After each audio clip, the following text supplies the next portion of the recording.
বন্যায় ক্ষতিগ্রস্ত এলাকার পানি কিছুটা কমলেও ঢুকতেছে নিম্ন অঞ্চলের এলাকার দিকে। উত্তর দিক থেকে দক্ষিণ দিকে খুব তীব্র স্রোতে বেগবান হচ্ছে পানি।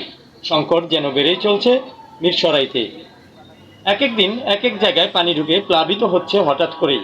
মানুষ বুঝে ওঠার আগেই বিপদসীমার উপরে উঠছে বন্যার পানি। প্রতিদিন উদ্ধার ও ত্রাণ বিতরণ কর্মীগণ কাজ করে যাচ্ছেন নিরলসভাবে। কোনো ক্লান্তি যেন তাদের দুর্বল করছে না তাদের। মানবতার ফেরিওয়ালা হয়ে একযোগে কাজ করে যাচ্ছে ছাত্র, সাধারণ জনতা ও বিভিন্ন সংগঠন সহ রাজনৈতিক লোকেরা।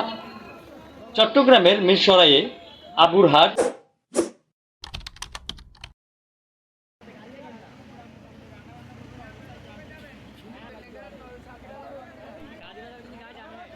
বন্যায়